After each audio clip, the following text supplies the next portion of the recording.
And we are on to Priest. Starting Priest off with Reliquary of Souls, which is the prime for Priests. 1 cost, 1/3 Lifesteal.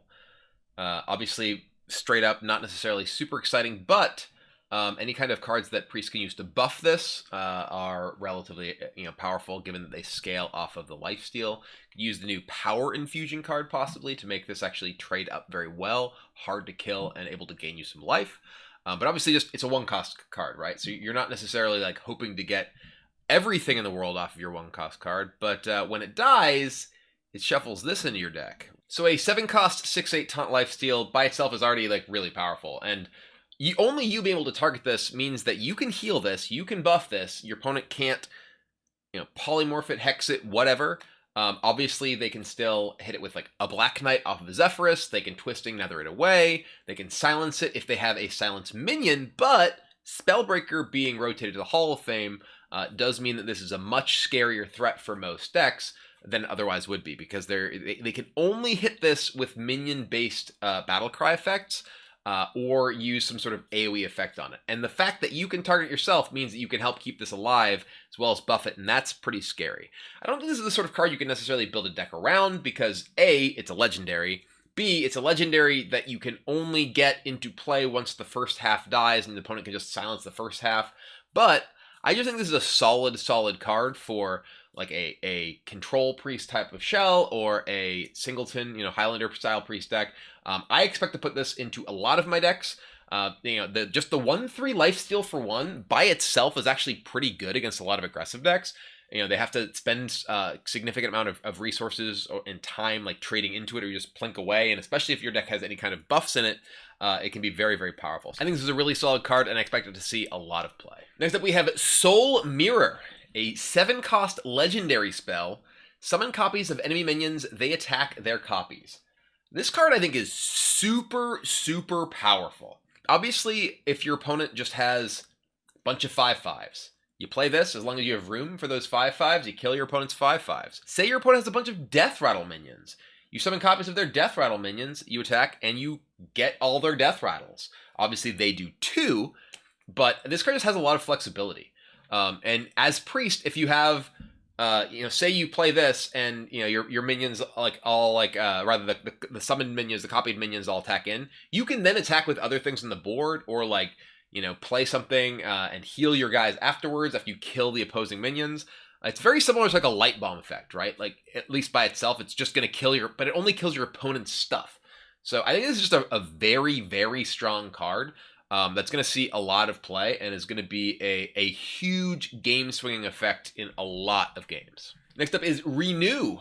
It's a 1-cost spell. Restore 3 health, discover spell. One of the big changes to the Priest trait map, the Priest class identity, is that they don't really do much card drawing anymore. It's a big part of why Northshire Cleric was sent to the Hall of Fame. They do more like stealing stuff and now discovering stuff. I think this card is just pretty solid. You have to want the heal effect, of course, in order to put this card in your deck. It's not like a powered shield where you're just like, okay, I'm just going to cycle this through.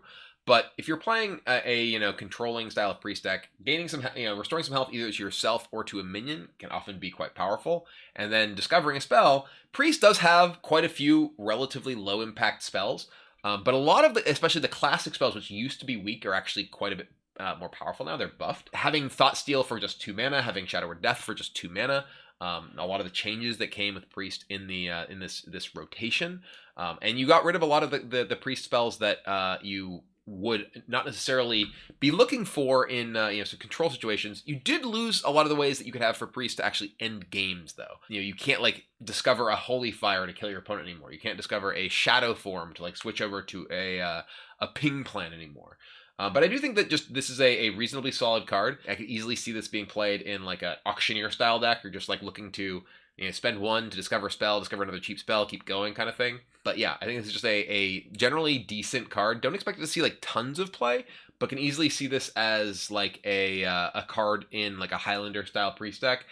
Or a Priest deck that specifically cares about healing effects. Next up, we have Psyche Split. 5-cost, give a minion +1/+2, summon a copy of it. I'm going to play this on Reliquary of Souls and get myself 2 things that have Lifesteal and Taunt and only I can target. I think it's just a pretty powerful card. We've seen a lot of like copy a minion, do something in this set, right?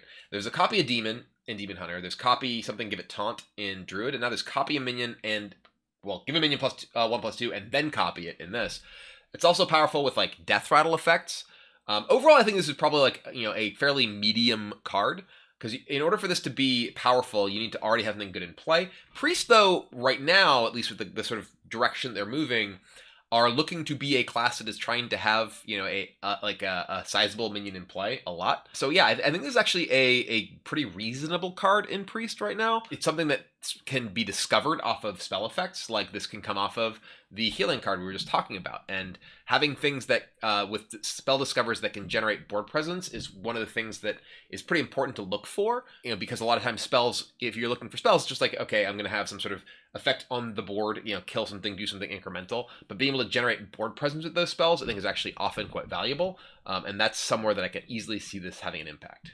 Next up, we have Sethic Veil Weaver, 2-cost 2/3. After you cast a spell on a minion, add a pre-spell to your hand. This is a card that is very Lyra-like, right?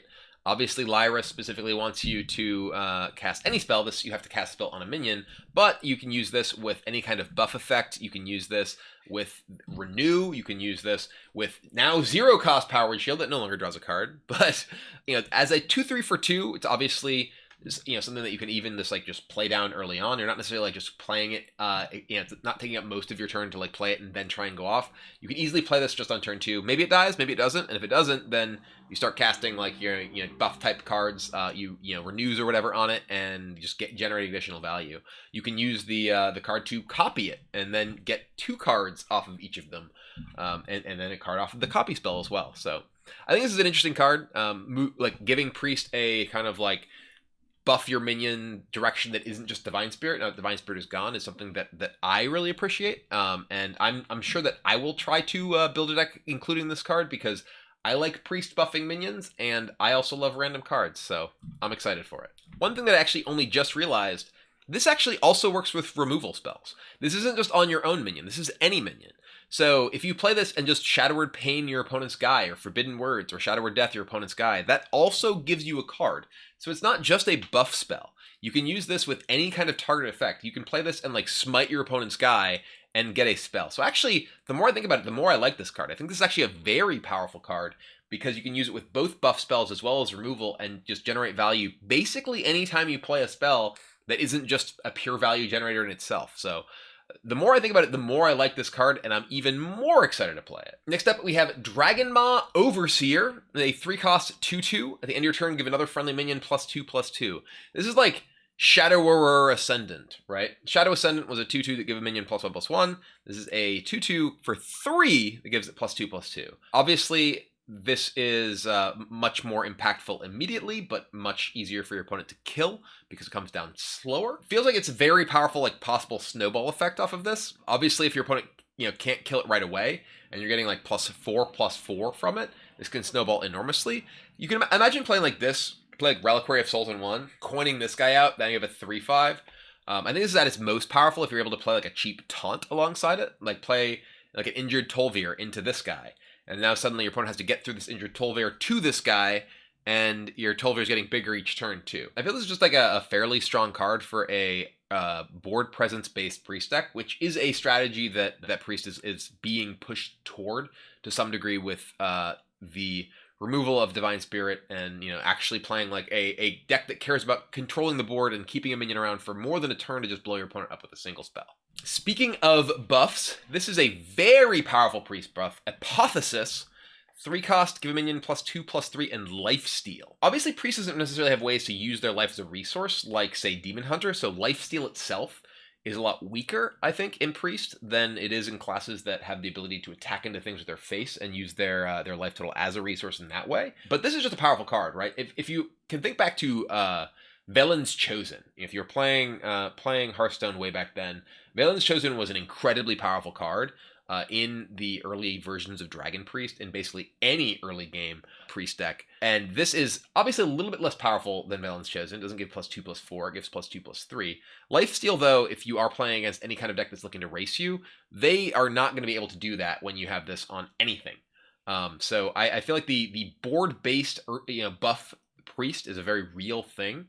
And this is definitely, I think, going to be one of the significant elements of it, because being able to give the plus attack is crucial. Not just being able to buff your minions' health. Being able to buff your minions' health is obviously valuable, but being able to buff your minions' attack and health so they can actually trade up when you actually play the buff card is really important.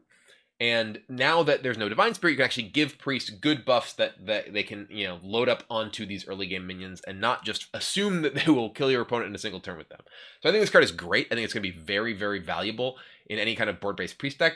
That said, a lot of board-based priest decks historically have struggled against any kind of control deck because they don't necessarily have ways to close at the game and don't have great card generation or card draw. So we'll have to see if there are enough tools or if the metagame ends up looking hostile to them if there's a lot of control warrior decks, because anytime I ever played, board priest, it wasn't a bunch of death rattles and I got brawled, I lost. This also works extremely well with wild pyromancer. The fact that it gives the minion lifesteal if your opponent has a board of small minions and you're just like, okay, wild pyromancer, apophysis into anything, that'll just wipe out their board and gain you a ton of life. Obviously, also buffing the wild pyromancer itself. Pyromancer, I think, is going to be less of a core card in priest decks for a couple of reasons. One, the change to Power Word Shield no longer drawing a card means it's much less appealing to play, though it does make it more powerful in a lot of situations with wild pyromancer. But perhaps more importantly, the fact that Northshire Cleric is going to the Hall of Fame means that you can no longer use wild pyromancer plus Circle of Healing and Northshire Cleric as an enormous boost of card draw. So if you do play with wild pyromancer, it's much more of a, okay, I'm specifically playing with wild pyromancer because there are a lot of swarm decks, and alongside apophysis, it's going to give you just an absolute nail in the coffin with those decks. Next up, we have imprisoned homunculus. Just a 1-cost 2/5 taunt, dormant for 2 turns. This card is really interesting. Obviously, it doesn't have the sort of shiny, crazy awaken power, but like a 2/5 that you only spend 1 mana on is really big deal. In priest especially, you just can play this in turn 1, and then the next couple turns you just take some damage, then this guy comes into play, and then it's hard for your opponent to kill in the first place, on turn 3 even. 5 is a lot of health, and then, okay, you start buffing it, and then all that damage you took for your opponent attacking you the first few turns where this was dormant, well, you just put apophysis on it and you lifestole it away. So, this is obviously a card that's going to be a very weak draw late in the game, which is true of most of the imprisoned cards. You usually want to have them on curve, or else they're going to be much less impactful. And this, I think, is one that suffers the most from that, because what this gives you is powerful stats relative to its cost in the turn you're on. And that's the sort of thing that drops off dramatically as time goes on. But this is a very powerful card to play on turn 1, and then have the ability to, your opponent can't kill it, then you have the ability to buff it in later turns. So I think this is a card that has a very high potential to see significant play. It's also, because it is just 5 health for 1 mana, could very easily be something you actually just plan to inner fire. Even if you're not Divine Spiriting, playing like a Power Infusion or Apophysis and then inner firing this, it's hitting for a lot very quickly.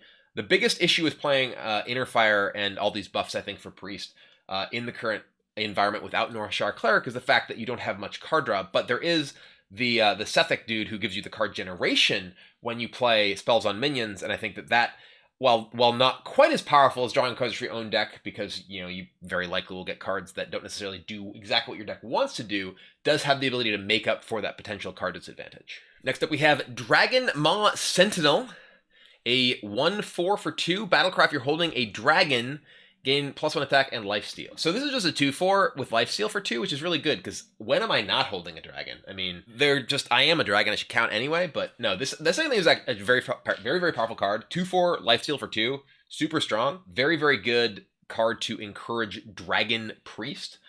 Dragon Priest hasn't really had all that many powerful tools recently, but as we were discussing, used to be one of the dominant versions of Priest way back in the day, back during Blackwing Lair and such. Blackrock Mountain, that's what it was. Blackwing Lair. That's part of what is in Blackrock Mountain. But yeah, I think this is, again, another powerful card to buff in particular. Lifesteal obviously scales well with the buffs, though the buff that we're talking about, Apophysis, as far as attack buffs, is something that gives you lifesteal anyway, but even just a 2/4 for 3 is extremely powerful. And there are a good selection of dragons in Priest right now, for like a mid-range style of strategy, which is exactly what this would be. So I can easily also see this in like a Highlander style deck, right? Like this is a good early play in like Galakron Highlander Priest, which already has the incentive to play dragons in the form of like Fate Weaver or whatever too. So I think this is definitely an interesting card that obviously needs a shell around it because it's specific to a tribal synergy. But can be a very powerful card in those and keeping you alive, which is something that a lot of times current versions of Dragon Priest, if those exist at all, maybe I'm the only person in the world who plays them, can really struggle. If you're up against aggressive decks like Dragon Hunter right now, having this 2/4 lifesteal body is huge against something like a Fairy Dragon. And lastly, for Ashes of Outland cards for Priest, we have Skeletal Dragon. Speaking of cards for Dragon Priest, this is a 7-cost 4/9 taunt. The end of your turn, add a dragon to your hand. There's a couple of things I like about this. One, obviously it's a dragon. I like that. Two, just a big taunt, a big dragon taunt in Priest is very appealing for a variety of different decks. One, if you're playing like a mid-range style of deck, this is a totally reasonable like card that can help enable your dragon synergy cards fairly early on, as well as can help protect you and solidify the board. Also has tons of health if you are playing Inner Fire, things like that. Also just generates additional dragon. A ton of health on something that's generating value if it stays in play is very valuable. 9 is a lot of health on 7 mana. That just ends up being a huge roadblock for your opponent that's very likely to generate multiple cards over the course of a game. So this is a card that can give you solid defense against aggressive strategies as long as you can survive to this point. And then against like a control deck, it can generate a bunch of additional resources for you to use to actually grind through their removal. So I like basically every single thing about this card, and I expect to play a lot of it. All right, next up, we're just talking about the new cards that Priest got in the Classic set. I talked about these elsewhere, but I want to talk about them specifically as part of this because they are new cards.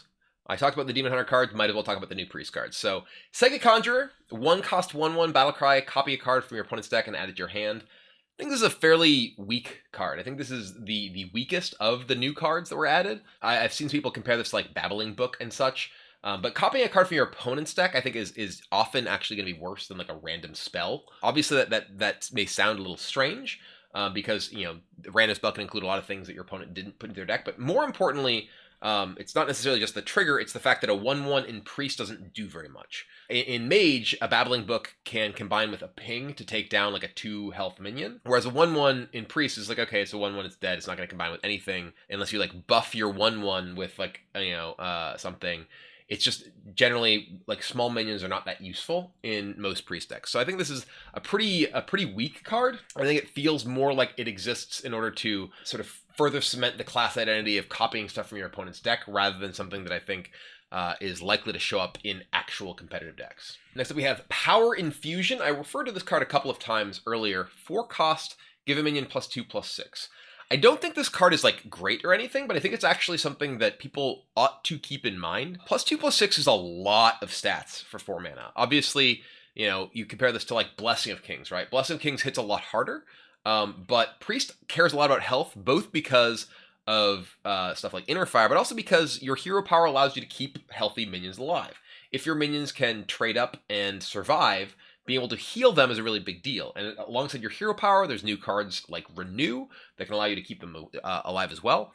And we even saw a card very similar to this, in fact, the exact same text before at 5 mana in the form of Power Word Tentacles in an expansion set. That never saw constructed play, but I think this goes to show how the absence of Divine Spirit, the rotating of it to the Hall of Fame, means that Priest cards can be better. You lose the potential 1-turn combo kill of Divine Spirit Inner Fire, but you can still use this with Inner Fire and kill your opponent, just not from like 40 health. You can do big burst damage if you have health buffs alongside Inner Fires as well. And even if you're not necessarily playing like Power Infusion or Inner Fire in your deck, or you're not playing Inner Fire in your deck, you can generate it from something like the Sethix that I talked about earlier that generates a random spell. You can discover an Inner Fire from Renew. So even if these cards are not in your deck, it's relevant that they exist for the power level of something like this. In a lot of decks. You don't necessarily have to play Inner Fire to Inner Fire burst combo someone when you have cards that can generate a random Inner Fire. Next up we have Kul Tiran Chaplain, a 2-cost 2/3 with Battlecry, give a friendly minion +2 health. We've seen a lot of versions of Priest minions that give your other minions plus health. This one's a little bit weird because in order for this to be at its best, you want to have had a 1-drop to then play. There's not really great 1-drops for Priest. As I mentioned, the 1-cost 1/1, not really something you're likely to play. But I can easily imagine playing a Priest deck that, you know, uses the early game buff cards and this and like Blazing Battle Mage, right? And just plays Battle Mage into this and just try to tempo out your opponent and buff those minions and like rush them down. So I think, you know, you can use this with like Reliquary of Souls. Make sure that that stays around longer. You can buff that more. This is just a really, really solid card. The issue is, what do you use it with in the early turns? You know, you could possibly like coin out a 2-drop into this. That's, you know, very effective. You could play Dragon Priest, right? You could play like coin Fairy Dragon into this. A Fairy Dragon with 4 health is really hard for people to kill. So yeah, I think that this is, you know, a generally like solid card. It's unamazing to me, mostly because Priest doesn't have great 1-drops to put it on. But if Priest ends up with strong 1-drops, or say something like another Shadow Ascendant, right? Like using this in the same deck as that new Shadow Ascendant-ish guy, you can possibly like play that guy, and then if he's able to survive even a turn, buff him, make him harder to kill, and then make it very difficult for your opponent to actually get through. Next up is Scarlet Subjugator. This is a 1-cost 2/1 battlecry. Give it a enemy minion -2 attack till your next turn. This is maybe a 1-drop that you play on turn 1, probably not. One thing that I think is actually very exciting about this card is that it combines with Cabal Shadow Priest. We actually saw back in the Shrinkmeister days a lot of Shrinkmeister into Cabal Shadow Priests of minions all over the place. You can even like double Scarlet Subjugator into Cabal Shadow Priest on really big things. You can use Subjugator to shrink something and then Shadow Word Paint it, or shrink something and then Forbidden Words it, or whatever. You can also just use it to shrink your opponent's guy and trade into it. The more Priest it has minions that they're actually playing to the board, which there are a lot of cards that encourage that, the more likely there is minion-to-minion combat, which makes something like Scarlet Subjugator better, as, you know, it can, you know, just be used to effectively -2 attack a guy, so your guy doesn't take damage on the attack in, and not just combo with other cards. But the fact that it can do both of those things, I think, is actually pretty attractive. So I think this is a pretty solid card. I don't think it's going to be showing up all over the place, but I do think that, you know, as a in a Priest board focused deck, if there is, you know, a lot of minion on minion combat, this is effective. And obviously the fact that it can combine with Cabal and take a wide range of things is also very powerful. Next up is Shadowword Ruin. This is finally a actual board clear style card for Priest in the classic set. Destroy all minions with 5 or more attack. This is obviously not quite as effective as something like a you know, Psychic Scream or Mass Hysteria or whatever, but is something that you can build toward. Interestingly, so many of the Priest cards themselves end up buffing, you know, +2 attack, +2 attack. There's very few things that are going to buff your things a lot, other than like Inner Fire. So this can easily be used not just as a board clear, but as a clear for your opponent's big minions, while you preserve your board of smaller minions. You can even use this with like Inner Fire to Inner Fire your opponent's minion, Shadowword Ruin, clear off multiple minions, and actually just bust through with your own. So I think this is just a really important card.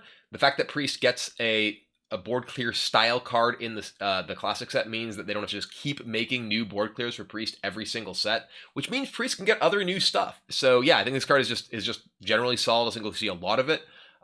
I think that obviously it means that there are a lot of ways to play around what Priest is going to try and do to clear your board. But between this and the now buffed Holy Nova and Holy Smite and things like that, there's a lot more ways for Priest to actually kill opposing things effectively. And I think that, you know, that's just generally good for Priest moving forward.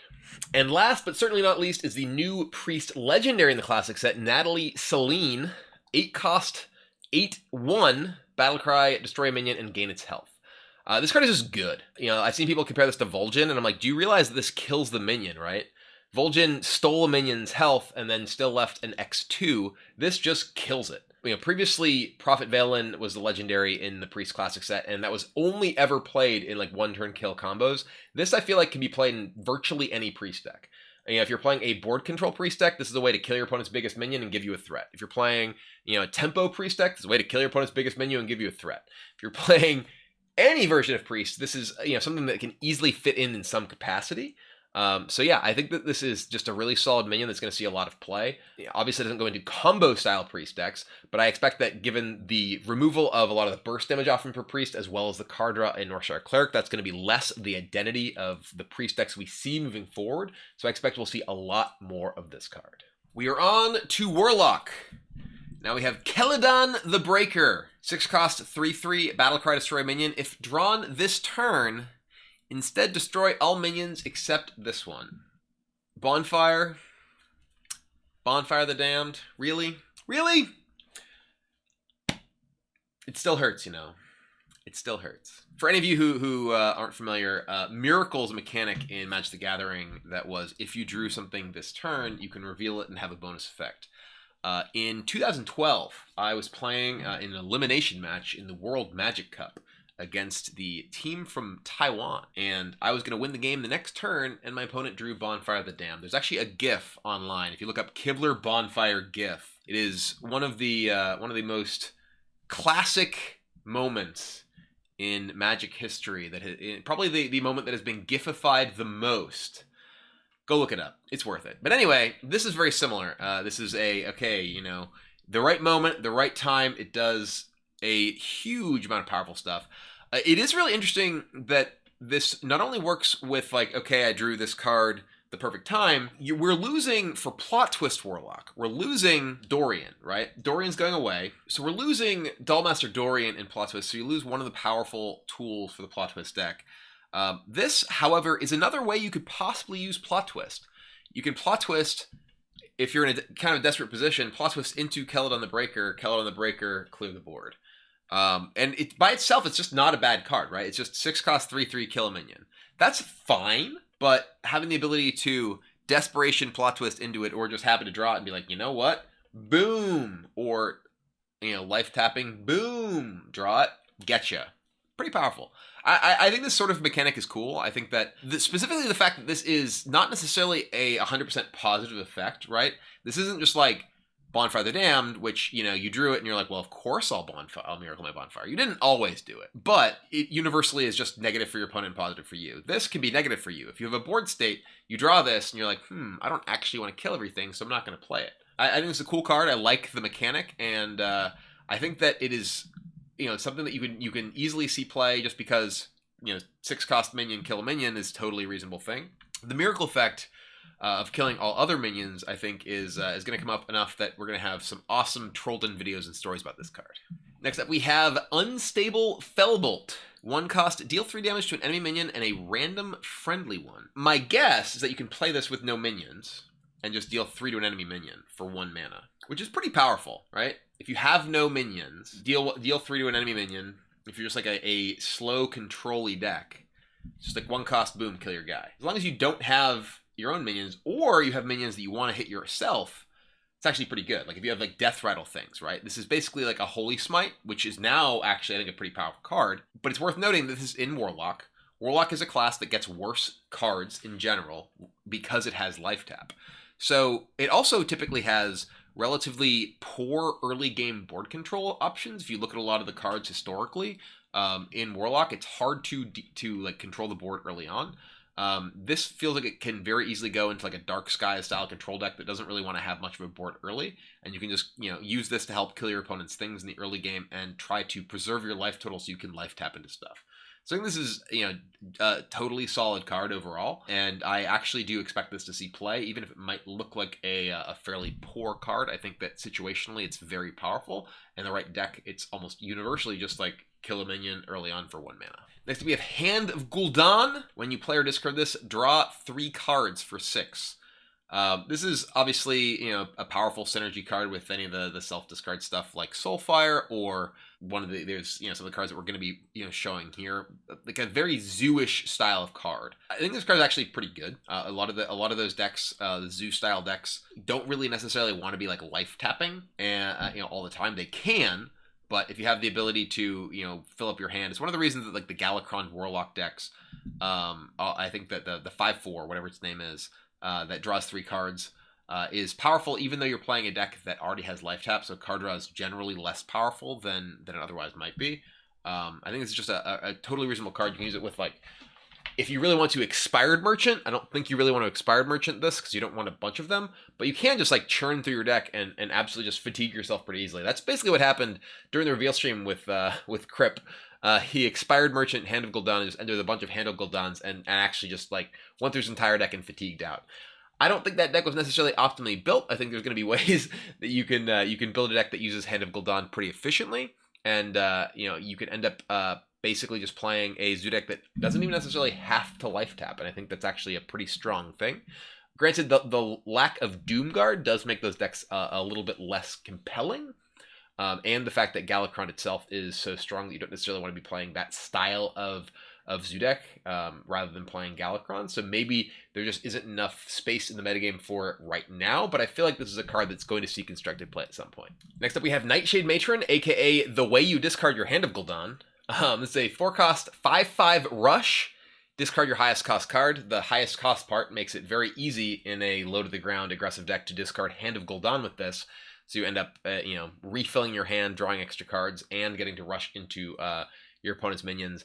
Obviously, this is no Doomguard, right? Like, this isn't a minion that can go face and end the game, which is, kind of a sad thing for an aggressive deck that would much rather do that than just trading your opponent's minions. But this is still powerful. This can still rush down a taunt minion, give you board control to allow your other minions to actually get the job done. And it's a 4-cost 5/5. Even if you're not necessarily using the rush effect, just it's a big body that you get in the board and just pressure your opponent while discarding, hopefully, Hand of Gul'dan and refilling your hand. So I think this is a pretty strong card overall. And I think will be a cornerstone card if these discard Warlock decks exist. Next up, we have the Dark Portal, aka a lot worse than Mountain Giant, but it's what we got now. 4-cost, draw a minion. If you have at least 8 cards in hand, it costs 5 less. This is definitely an interesting card for like big hand style Warlock decks. It's certainly not going to be as powerful as Mountain Giant is, but you also just don't need to have quite as many cards in hand in order to get it. So you can use this with, you don't have to actually just tap with this. You can tap and then play this, right? If you're on the draw, at least. If you don't play anything else. If you tap going first and play this on 4, you draw. Am I right? Yeah, but on the draw, you can tap. You can't tap, play something, and then play this and still draw. This could go in like Quest Warlock. I don't think you want to play it in Quest Warlock because maybe you play this in Quest Warlock, so you can actually like line up. You can possibly even line up like a cheap copy of Betrug to go with your plot twist. One of the big problems with plot twist Warlock is that you lose Elec, so you don't really have the option of playing like long fatiguey type games. You could possibly play this in a very spell-heavy Warlock deck and play this with, like, Malygos and not really play very many minions and look to Dark Portal into Malygos to end up getting a cheap Malygos to just burn your opponent out. You could also play this with, like, you could play this and only have Jiraxxus in your deck and just aim to play Jiraxxus on turn 5. And then you'll die to any deck that has Zephyrus every single time, but it would be cool. I do think that this is, a powerful card. It feels like being able to either ramp into a big thing to do on like turn 5 or 6, or just draw something you can play like a 5-drop or whatever right away is powerful. But you definitely want to play this in a deck that doesn't have that many cheap minions because you want to get value off of the cost reduction. So that leads me to want to play this in a deck with like say the Unstable Fellbolt and Dark Skies, and then just big stuff for the late game. Next up is Enhanced Dreadlord, a 8-cost 5/7 taunt. With Death Rattle, summon a 5/5 Dreadlord with Lifesteal. This is a pretty good card to bring through the Dark Portal. You through the Dark Portal on 4, you play this, your opponent kills it, you have a 5/5 life-stealing demon. This is exactly the sort of thing that I feel like that sort of early game, big hand style deck is looking for. So this I don't think necessarily fits into like traditional control Warlock. Maybe this goes into a like a control Warlock type shell, just because the 5/5 lifesteal is a really big deal. 5/7 taunt for 8 is okay. I think more than anything, this is most likely to be a extremely powerful card to come off of Galakron. That and the Dark Portal are the only ways I really see probably playing this. It is interesting with Betrug. If you like Betrug plot twist this or something, you end up just getting a 5/7 that can attack into something and you get a 5/5 life still after the fact. But I don't really expect this card to see that much play naturally. Next up is Imprisoned Scrap Imp. 2-cost 3/3 demon, dormant for 2 turns. When this awakens, give all minions in your hand +2/+2. Sadly, this is just in time for Hyreek to leave, so we're not going to be able to get Imprisoned Scrap Imps buffing Hyreeks. We can't even get Hyreek off of Banner Smosh anymore. Hyreek just never really had its time to shine. I don't really know where this goes. There's the Shadow Council card, which we'll get to in a second. Maybe you're just playing a bunch of demons and then you're Shadow Canceling, you know, to give them plus one, you know, set up to get your Shadow Cancel to go off, and then Scrap Imp and get a hand full of just gigantic buff demons. I don't know. There aren't really that many cards in Warlock that specifically want to be hand buffed. There's like things that copy themselves or anything like that.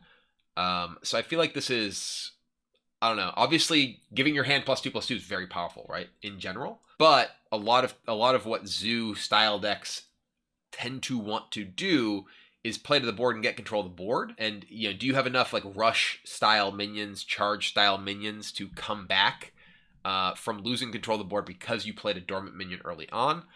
I don't know. Hard to say. This is a very powerful effect. Giving your hand +2/+2 is extremely strong, but it's delayed and it's, you know, giving up early game tempo, which is something that at least Zoo style decks really don't want to do. So I'm not really feeling very excited about this card. Is finding a home right now. Next up, we have the card I was just talking about, Shadow Council. Replace your hand with random demons, give them +2/+2. So this is what you're doing. You get the imprisoned Scrap Imp, you play it, and then you Shadow Council right before the Scrap Imp is going to come up, and then you have a handful of demons with +4/+4. I don't know. This card feels pretty bad to me, obviously. Like random demons, there's a lot of really bad random demons, but maybe you just play this. This is like kind of like a Renounced Darkness, right? Obviously, it's not nearly as extreme as a Renounced Darkness, but if you get like, you know, decent demons, like +2/+2 in your hand is powerful, right? And Warlock can obviously like build a big hand with like life tap and stuff like that. Solarium is rotating out, so you can't like Solarium into Shadow Council. But I don't know. I feel like this is probably just like, you know, not really a powerful card because obviously random demons. There's a lot of really bad random demons, and you can't really guarantee that you can curve it all. How are you like? When are you playing this? Are you planning to like life tap into this, play this on like turn like 5, and then start playing out stuff, hoping you get like, you know, rushers or whatever? I don't know. Feels kind of weak to me, but it certainly seems like the sort of card that can lead to some pretty crazy games, so I'm sure I'll try it at least once. Next up is Dark Glare, a 3-cost 3/4 demon. Your hero takes damage, refresh 2 mana crystals. Obviously, this just makes life tap free. You just get to life tap and get your mana crystals back for it, which is like by itself just really good. That alone is powerful with this. It's a demon, which is relevant for getting off of Shadow Council, I guess. Any ways that you can like damage yourself during your turn, you can like play this with like Rain of Fire and gain mana. You could play this in a deck with like Neferset Thrasher and Disease Vulture, and you know, just there are a bunch of like self-damage cards in Warlock that I can imagine using this with to like build a deck that's like essentially cheating mana pretty frequently. You can Flame Imp, get mana back. Obviously, you're doing a lot of damage to yourself, but gaining like a pretty significant tempo advantage in the early turns, most of the mid turns, because obviously this is a 3/4/3. Feels like you can, you know, do a lot to get a pretty significant advantage. Like imagine coining out Neverset Thrasher, then playing this on 3, attacking with the Thrasher, getting 2 mana back, life tapping, then playing a Flame Imp, then playing another one of these. Then there's just a lot you can do, right?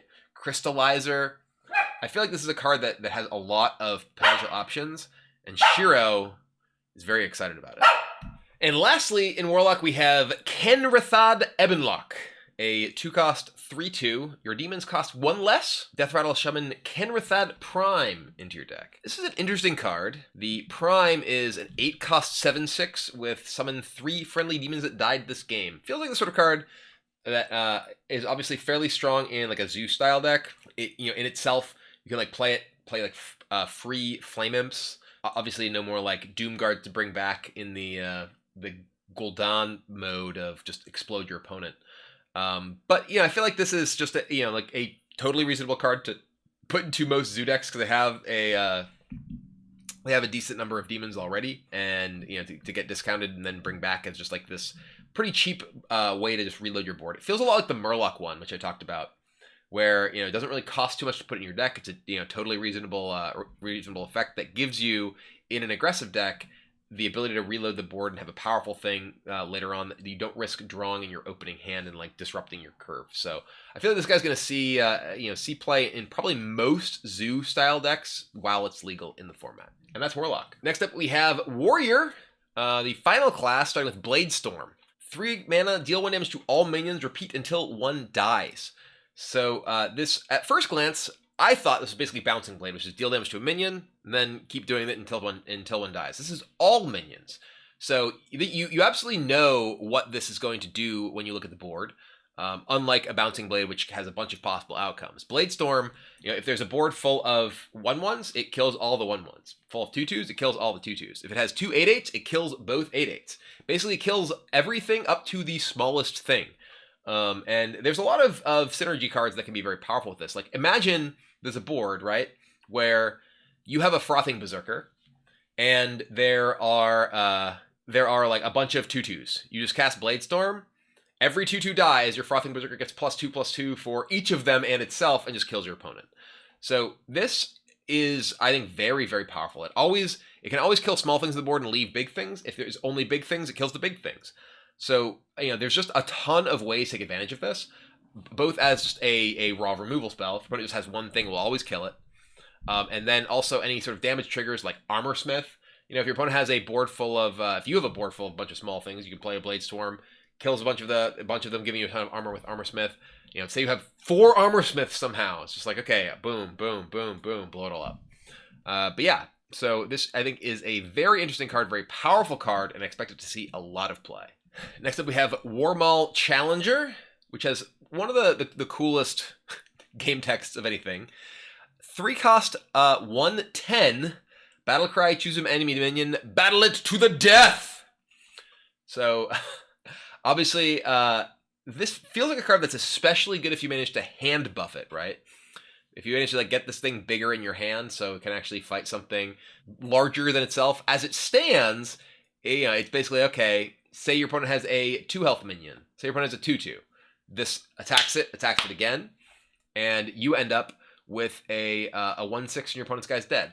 If your opponent has a 3/3, attacks it, you have a 1/1, your 3/3's dead. But if you can buff this in any way, or if you use this with, say, a Frothing Berserker, like imagine that your opponent has a Mogashan Warden, and you have a Frothing Berserker. You Warmaul Challenger the Mogashan Warden, and then your opponent's dead. But yeah, this can kill a Doomsayer. This can battle like a lot of things. Basically, up to a 4/4, right? This will kill. No, it won't. It won't kill a 4/4. It'll kill a 3/3. It will not kill a 4/4 because it dies on the 3rd attack. It'll kill a 4/3, but it won't kill a 4/4. So, and then again, obviously, if you can buff this with anything, say you Galakrond it up, hit this with Galakron, and suddenly it's killing big things and leaving a big body behind. So, I think this card's super cool. And yeah, I don't know how much play it'll see. It does seem like it's, if there's Frothing Berserkers roaming around, this card is great in a deck with those. Those haven't really necessarily been good enough since Rush has been in so many different decks, and they don't really have the chance to survive against pretty much anyone. But yeah, pretty cool card. Next up, we have Imprisoned Ganarg, a 1-cost 2/2, dormant for 2 turns. When it awakens, equips a 3/2 axe. This is the Fiery War Axe of our dreams. It doesn't come down quite as fast as Fire War Axe. If you play this on turn 1, on turn 3, you'll start the turn with a 2/2 and a Fiery War Axe, which is pretty powerful. It's slower, of course, than Fire War Axe, than Fire War Axe was when it cost 2. But you can play this on turn 1, and then you'll have the War Axe on turn 3, and you'll also have your 3 mana to spend. So in any kind of tempo-based matchup, I feel like this is actually a very, very good card. As long as you don't need the War Axe swing immediately, as long as you can possibly wait and have it delayed, it's pretty powerful. Much like most of the dormant cards, this is a pretty weak card to draw if you need action immediately. But if you don't, this is, if you draw this late, it's at worst still just a Fire War Axe that you get a couple turns later for just 1 mana. Also, the body that it gives you, it can be relevant with, even in a control deck with stuff like, Armor Smith, even like Brawl. This comes in, you're like, all right, I guess it's time to brawl. I got my my guy who helps me possibly win the brawl, and then I have my weapon that can kill a small thing that wins the brawl. Yeah, so I think this is actually a pretty solid card. I do think that, of course, the like all the other dormant cards, if it does get drawn at the wrong time, it can be really unfortunate, but that's true of all of them, and frankly, that's true of a lot of cards. But generally, I think the dormant mechanic, of course, is at its best if you draw them early. When you play them on curve, they're very powerful because they give you something, sort of ahead of curve, or in this case, not necessarily ahead of curve, but it gives you something that allows you to still spend your mana on curve there and have the weapon at your ready. So I think this is a card that will at least see some play, but probably not be showing up in most warrior decks. Next up, we have Cargas Prime, a 4-cost 4/4 rush, which by itself is already pretty good. With Death Rattle, summon or shuffle Cargas Prime into your deck. Cargas Blade Fist, 4/4 rush for 4. Cargas Prime, 10/10 rush for 8.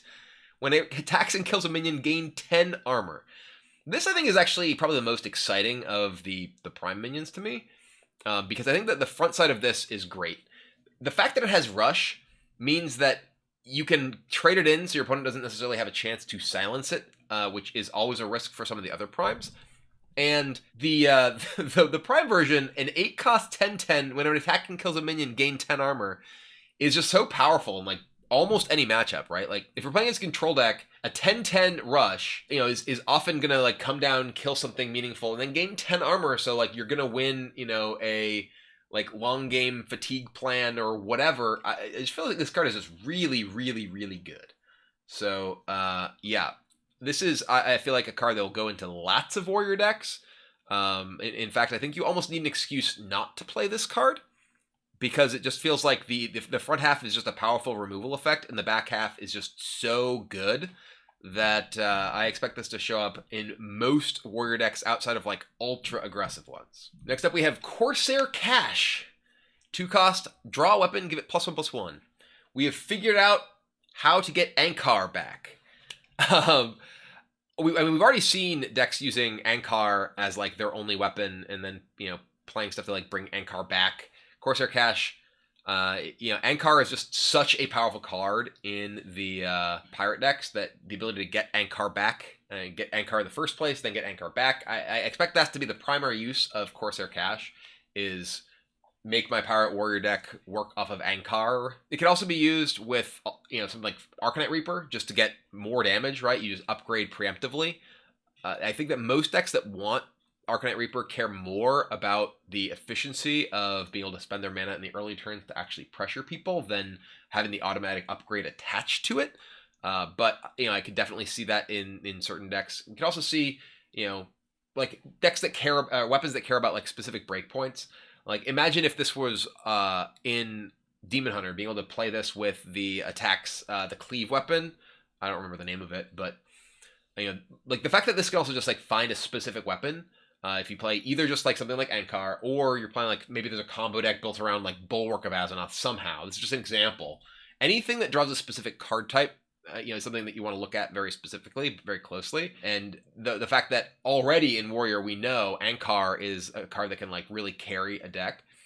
It is important that like a lot of these Pirate Warrior decks care a lot about their early game tempo. So spending the 2 mana on 2 to draw your Ankar can often be detrimental. But a lot of those decks, because of the power of Ankar and stuff like Dread Corsair and the Parachute Brigand, can end up winning back a lot of the tempo, even if they don't necessarily have the early turns in the game on lockdown in quite the same way. So I think this is a potentially pretty powerful card that has a number of homes that I can already think of, and I expect there will be more. Next up is Blood Boil Brut, a 7-cost 6/8 rush, costs 1 less for each damaged minion. This is a pretty powerful card.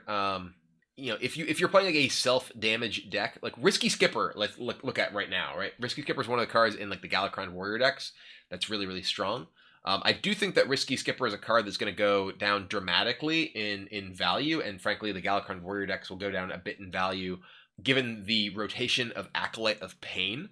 So the inability to just like get a bunch of cards off of them, I think is a pretty big hit to those decks.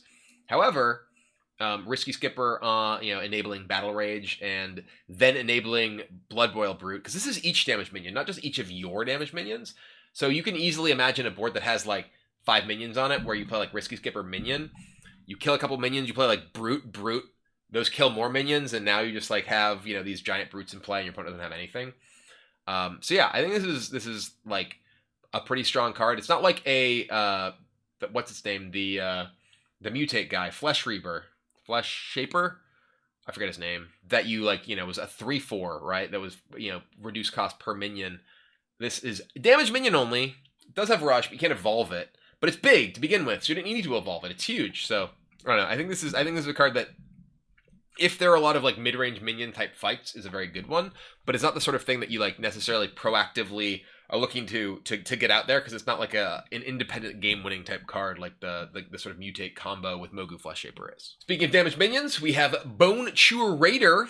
Battlecry: if there is a damaged minion, get +1/+1 in rush. And interestingly, this is likely to get itself damaged when it attacks into another minion to make sure you have more damaged minions. So that damaged minion may be dead, or the minion they have may be damaged. Another damaged minion. So yeah, I feel like more sort of like self-damaging theme, or want to damage things theme in Warrior. This is just a powerful card. 4/4 rush for 3, effectively. You're going to almost always be able to get this online in any matchup where you really care to get it online. This just seems like a pretty solid card overall. Sadly, there's no more Overlord's Whip to really enable these damage decks. I think that, with all the stuff like the Bloodboiled Brute and the Bone Chewer Raider, Overlord's Whip Warrior may just be too powerful, so they have to rotate it prior to having to just Hall of Fame it, of course, for being too good like Gen and Baku and totally dominating the metagame. But yeah, I feel like obviously there's just so many tools in Warrior to damage minions, whether you're your own or your opponent's, that enabling something like Bone Chewer Raider is pretty easy, and gives you a lot of good tools for helping win early to mid game combats. Next up is Sword and Board. 1 cost, deal 2 to a minion, gain 2 armor. This is kind of an interesting card. It's like, I've seen people compare it to Bash. And Bash was 3 cost, deal 3 damage, gain 3 armor. But that could go face, which is a very big difference to this card. This can't go face. This is only to a minion. Obviously, this is a very good card against like aggressive decks, being able to kill like a Flame Imp on turn 1 and keep it from ever getting it to hit you and gain armor yourself. I think it's, that would be, that's obviously fantastic.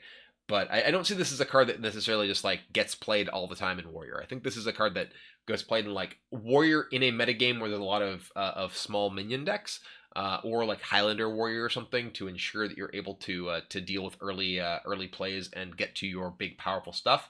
But I don't think this is a staple card like Bash was. I think this will be a fairly narrowly played card. Next up is Scrap Golem. 5 cost, 4/5. Taunt with Death Rattle, gain armor equal to this minion's attack. This is very similar to a Rotting Apple Bomb, except armor is better than healing yourself, because healing yourself is always good. It's a mech, which doesn't really matter too much with all the magnetic stuff rotating out from standard. However, there are ways to buff the minion's attack, which will make it, give you more armor than you would get like life from a Rotting Apple Bomb. Say you play this in a deck with Into the Fray. Into the Fray I'm a big fan of. I've played a lot of Into the Fray Warrior. I got Legend with Into the Fray Warrior 1 season. But yeah, buff this with, Into the Fray, buff this with Armageddillo. A lot of ways that you can make this into a giant minion that gives you a whole bunch of armor off of its Death Rattle. So I think this is a solid card. And armor also obviously has synergy with Shield Slam, stuff like that. So I do think this is a solid card, and I think that it is not going to see like tons of play, but I can definitely see this finding a home in a variety of decks. Lastly, for Warrior, we have Bulwark of Ofazzinoth, a 3-cost weapon. It's a spiky shield. 1/4 weapon. Whenever your hero would take damage, this loses 1 durability instead. This is a very weird card. I think this is a very like circumstantial, situational metagame card. Like maybe there's like decks that have big burst damage combos that you would play Bulwark of Ofazzinoth to try and stop. But for the most part, I don't really expect this to see very much play. Because if you want to stop big burst damage combos as Warrior, you're probably just going to want to gain armor. You probably want to focus on, things that are better in general. It's not like you can like sideboard this in like you could in, like Specialist or whatever. If Specialist were a thing, maybe this is a card that you'd have in your one of your side decks for Specialist. But I just feel like this is probably not a card that is powerful enough and impactful enough in enough circumstances to really warrant inclusion in your deck.